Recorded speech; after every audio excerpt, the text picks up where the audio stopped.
नमस्कार मित्रों, गायत्री महाविद्यालय एवं उच्च माध्यमिक विद्यालय सांचौर के ऑनलाइन क्लास में आपका स्वागत है। प्यारे विद्यार्थियों, कल हमने मौर्य प्रशासन भाग 8 में मौर्य साम्राज्य में अर्थशास्त्र में दिए गए 18 विभागों व उनके मुख्य तीर्थ की जानकारी प्राप्त की थी। इसके अलावा भी अर्थशास्त्र में कई और अन्य विभाग हैं, उनके अध्यक्षों के बारे में जानकारी प्राप्त करते हैं। तो देखिए, अर्थशास्त्र में ऐसे और अध्यक्ष जिनके पद नाम मिलते हैं पण्याध्यक्ष। पण आप जानते ही हैं, मौर्य काल की मुद्रा का नाम था पण। पण्याध्यक्ष यह व्यापार वाणिज्य के अध्यक्ष होते थे। शीताध्यक्ष राजकीय कृषि भूमि के मालिकिया अध्यक्ष क्या कहलाते थे? शीताध्यक्ष। सूराध्यक्ष आबकारी विभाग के अध्यक्ष, यानी जो उसमें में आबकारी विभाग था उसके अध्यक्ष सूराध्यक्ष कहलाते थे। इसी तरह उस समय में चारागाह भूमि अत्यधिक मात्रा में थी और चारागाह भूमि जो थी, उस चारागाह भूमि पर नियंत्रण रखने वाले मुख्य अधिकारी विविताध्यक्ष कहलाते थे। क्या कहलाते थे? विविताध्यक्ष। वैसे संपूर्ण सेना का मुख्य सेनापति, लेकिन नौसेना के अध्यक्ष नवाध्यक्ष कहलाते थे। क्या कहलाते? नवाध्यक्ष। फिर अपन देखते हैं लवणाध्यक्ष, जो मुख्य तौर से बूचड़खाने या नमक संबंधी विभाग के मुखिया थे। इसी तरह लक्षणाध्यक्ष, लक्षणाध्यक्ष जो मुद्रा एवं टकसाल विभाग के मुखिया होते थे, जहाँ पर मौर्य काल के कारशापण, निष्क व अन्य जो पण या मुद्रा कह सकते हैं उसका टकसाल में निर्माण होता था, तो उसका मुखिया क्या कहलाता था? लक्षणाध्यक्ष। फिर है महामात्य सर्प। यह गुप्तचर विभाग के प्रमुख अधिकारी माने जाते थे। तो अभी हम बात करते हैं मौर्य प्रशासन का विकेंद्रीकरण। मौर्य प्रशासन उस समय भारत का एक विशालतम साम्राज्य था। उसकी सीमाएं सुदूर पूर्व तक विस्तारित थी और इतने विशाल साम्राज्य को चलाने के लिए प्रशासन का व अधिकारों का विकेंद्रीकरण किया हुआ था,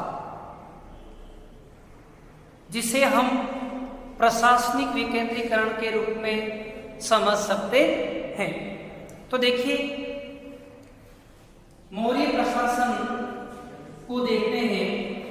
मौर्य प्रशासन की सबसे बड़ी विकेंद्रीकरण इकाई प्रांत कहलाती थी। प्रांतों को चक्र भी कहते थे और प्रांत का प्रमुख अधिकारी प्रांतपति, कुमार या आर्यपुत्र कहलाता था। समझ रहे हो?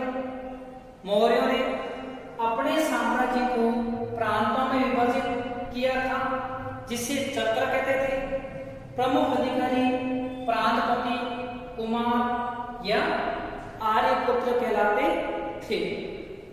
मौर्य काल में 5 प्रांतों की जानकारी मिलती है। कौन कौन से 5 प्रांत? ये बोर्ड पे दिए हुए, राजधानी भी दी हुई है। एग्जाम में प्रश्न भी पूछते हैं इसमें से। तो देखिए, इनका प्रांत उत्तरापथ, उत्तरापथ की राजधानी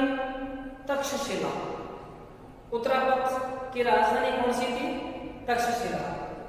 दक्षिणापथ प्रांत की राजधानी सुवर्णगिरी। अवंती प्रांत की राजधानी उज्जैन। कलिंग प्रांत की राजधानी तोसली। प्राच्य या मध्य देश की राजधानी पाटलिपुत्र। समझ रही बात?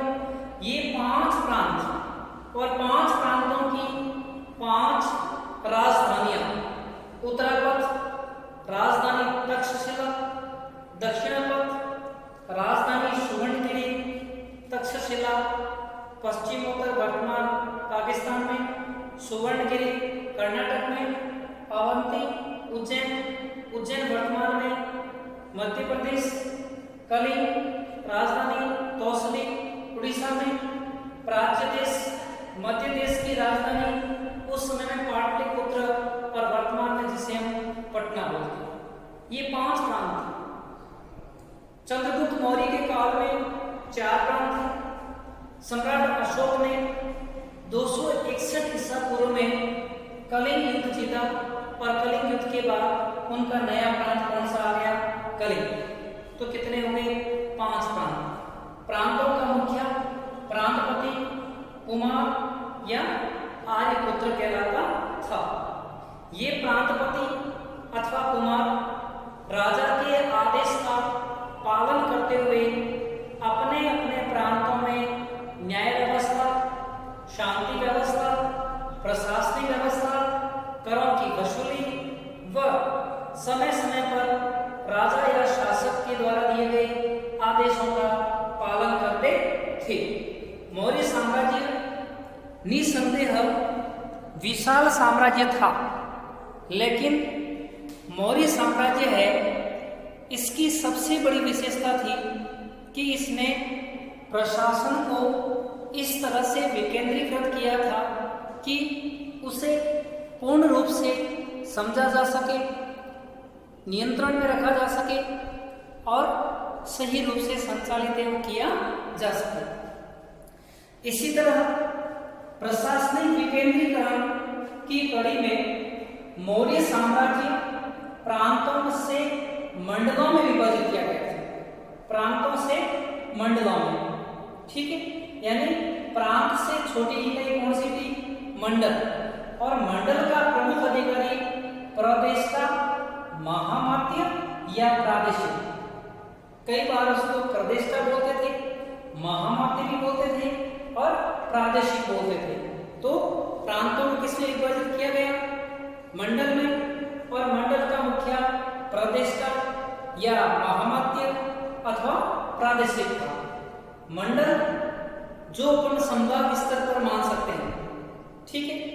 मंडल से छोटी इकाई में विभाजन किया था, उसको बोलते थे विषय, जिसे आज अपन जिला कह सकते हैं। तो विषय या जिला, मंडलों को विषय या जिला में विभाजित किया गया था और इनका प्रमुख अधिकारी विषयपति या स्थानिक कहलाता था।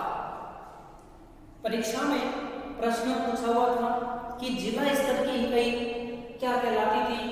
तो विषय, और इसका मुख्य अधिकारी विषयपति या स्थानिक के नाम से जाना जाता था। प्रशासनिक विकेंद्रीकरण में जिला से छोटी इकाई, सबसे छोटी इकाई थी, वो कहलाती थी ग्राम। ग्राम की अवधारणा उस समय प्रचलित थी। ग्राम का मुखिया मौर्य काल में ग्रामीण के नाम से जाना जाता था। अब एक अपन देखते हैं कि मौर्य प्रशासन प्रांतों में प्रांत विभाजित किए गए थे मंडल में, और मंडल विभाजित किए गए थे किसमें? जिलों में या विषय में। और विषय को अपन देख सकते हैं स्थानिक, और उसके बाद क्या आता है? गांव। तो इस तरह से मौर्यों ने अपने साम्राज्य को विकेंद्रीकृत करते हुए ग्राम स्तर पर भी अपना नियंत्रण और अपनी व्यवस्था को सुव्यवस्थित तरीके से चलाने का कार्य किया था, जो उस समय की व्यवस्था में एक महत्वपूर्ण व्यवस्था मानी जाती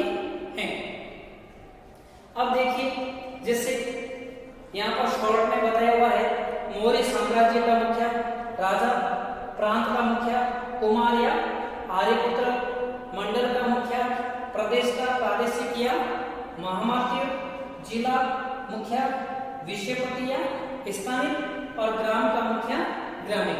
तो इस तरह से प्रांतों का विभाजन किया गया था। प्रांतों के आदेश मंडलों में आते थे, जिसे मंडल स्तर के अधिकारी हैं वो उनको मानते थे। मंडल के आदेश विषय पर, विषय के आदेश स्थानिक, और उससे सबसे नीचे की कड़ी में ग्राम तक पहुंचते थे। ग्रामीण प्रायः गांव के वयोवृद्ध व बुद्धिजीवी व्यक्ति को नियुक्त करते थे, जो गांव से करों की वसूली करके गांव की व्यवस्था को संभालते हुए उन करों को ऊपरी इकाई स्थानिक अथवा विषय तक पहुंचाते थे, और विषय से मंडल, मंडल से प्रांत, और प्रांत से वो कर है वो मौर्य प्रशासन में केंद्रीय स्तर पर पहुंचता था। तो इस तरह उनके पास सुव्यवस्थित प्रशासनिक व्यवस्था देखने को मिलती थी। मौर्य प्रशासन में 5 प्रांत थे। प्रांतों को भी इस प्रकार से विभाजित किया गया था कि पूरे साम्राज्य को 5 प्रांतों में विभाजित करके उसका शासन है वो चलाया जा सके। इस तरह सर्वप्रथम मगध जनपद की राजधानी पाटलिपुत्र है, इसे सम्राट उदयन जो हर्यक वंश के थे उनके द्वारा बनाई गई थी। समय समय पर मौर्य शासक अपने प्रांतों, मंडलों, विषयों और गांवों की जानकारी प्रशासनिक अधिकारियों से, प्रांतपतियों से प्राप्त करते थे एवं आदेशित भी करते थे। लेकिन व्यवस्था सही चल रही है या नहीं, इसका पता करने के लिए मौर्यों के पास में एक शक्तिशाली खुफिया एजेंसी थी, जो गुप्त सूचनाएं मौर्य साम्राज्य में शासक तक पहुंचाने का कार्य करते थे। इस खुफिया प्रणाली को ही गुप्तचर प्रणाली के नाम से कह सकते हैं। गुप्तचर को गूढ़ पुरुष कहते थे। गुप्तचर की नियुक्ति उसकी योग्यता के आधार पर की जाती थी, जो गुप्त सूचनाएं प्राप्त करने में योग्य होते थे। गुप्तचर को गूढ़ पुरुष कहा गया है और इसका मुखिया महामात्य सर्प के नाम से जाना जाता था। गुप्तचर व्यवस्था मौर्य काल में गुप्तचर व्यवस्था 2 प्रकार से देखने को मिलती है। नंबर 1 संस्था गुप्तचर, नंबर 2 संचारा गुप्तचर। अब संस्था गुप्तचर और संचारा गुप्तचर में क्या अंतर है? संस्था गुप्तचर एक ही स्थान पर रहकर गुप्त सूचना राजा तक पहुंचाने वाले गुप्तचर किसमें आते थे? संस्था में।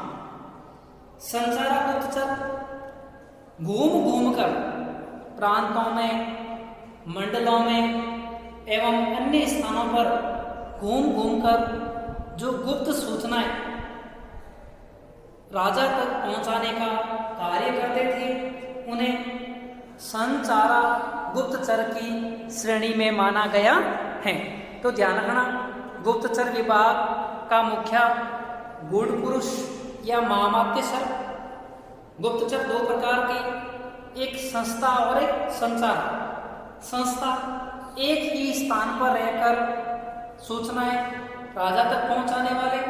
संचार घूम घूमकर गुप्त सूचनाएं राजा तक पहुंचाने वाले। इस तरह मौर्यों का प्रशासन सुव्यवस्थित प्रशासन था। तो देखिए, अब हम मौर्यकालीन नगर प्रशासन का अध्ययन करते हैं। मौर्य काल में कई विशाल नगर या शहर की जानकारी प्राप्त होती थी। उन नगरों की व्यवस्था को चलाने के लिए भी विभिन्न अधिकारियों की नियुक्ति की हुई थी। जैसे मौर्य काल में नगरों का प्रमुख अधिकारी नागरक कहलाता था। यानी जैसे आज नगर पालिका, नगर निगम, नगर परिषद, नगर पालिका के अध्यक्ष, नगर निगम के सभापति, नगर निगम के महापौर, इसी तरह से अपन जानकारी प्राप्त करते हैं। तो उस समय में भी नगरों के प्रमुख अधिकारी क्या कहलाते थे? नागरक। नागरक नामक अधिकारी नगरों की व्यवस्था संभालते थे। इसकी जानकारी हमें चंद्रगुप्त मौर्य के दरबारी कवि मैगस्थनीस की पुस्तक इंडिका में मिलती है। मैगस्थनीस ने अपनी पुस्तक इंडिका में लिखा था कि नगर प्रशासन को चलाने के लिए 30 सदस्य की 6 समितियां थी। 30 सदस्यों की कितनी समितियां थी? 6। प्रत्येक समिति में 5 सदस्य थे। एक समिति में कितने सदस्य थे? 5। कुल कितने हुए 6 समितियों के? 30। ये समितियां करारोपण संबंधी कार्य, व्यापार संबंधी कार्य, विभिन्न प्रकार की वस्तुओं को खरीदने बेचने के ऊपर कर लगाना, व्यापारियों पर नियंत्रण करना व सुख सुविधा संबंधी तमाम तरह के कार्य संभालते थे। और ये समितियां आज भी हम देखते हैं कि नगर पालिका, नगर निगम परिषद, इनमें भी समितियां होती हैं। तो मौर्य काल में भी इसी तरह की समितियां होती थी जो साफ सफाई, स्वच्छता, व्यापार, नगर सौंदर्य, कर आदि कार्यों को करने में कुशल होते थे। इसके अलावा मैगस्थनीस ने 2 अन्य और अधिकारियों का अपनी पुस्तक इंडिका में वर्णन किया है। कौन कौन से 2 अधिकारी? श्यामपट पे ध्यान दीजिए। एस्ट्रोनोमोइड और एग्रोनोमोइड, ये 2 अधिकारी और अलग से जानकारी में आते हैं मैगस्थनीस के अनुसार। और इनका मुख्य कार्य था सड़क निर्माण कार्य, सड़क बनवाना शहर में, ये कार्य ये अधिकारी संभालते थे। ठीक है। अब हम देखते हैं मौर्यों की न्याय व्यवस्था। मौर्य प्रशासन न्याय के लिए काफी प्रसिद्ध था। न्याय का कार्य राजा से लेकर ग्राम स्तर की इकाई पर किया जाता था। लेकिन फिर भी यहाँ पर न्याय व्यवस्था में 2 प्रकार के न्यायालयों की जानकारी मिलती है।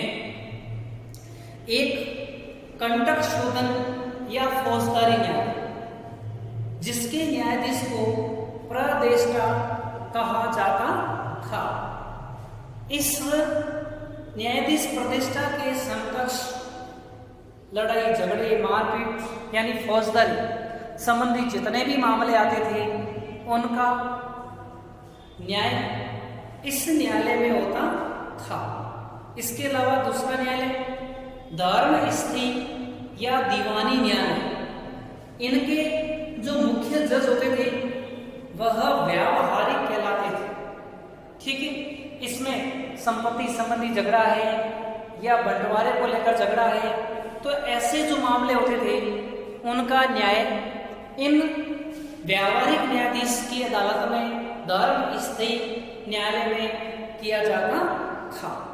तो इस तरह हम कह सकते हैं कि मौर्यों के पास सुदृढ़ न्याय व्यवस्था थी, योग्य जजों को नियुक्त किया हुआ था ताकि उन्हें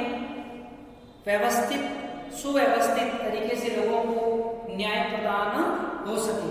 हालांकि कुछ मामले गांव स्तर पर ही निपटाए जाते थे और ग्राम स्तर पर अगर मामला नहीं सुलझता था तो उसे स्थानीय विषय, मंडल, प्रांत और सबसे अंतिम जो न्याय की कड़ी में सर्वोच्च होते थे वो होते थे राजा।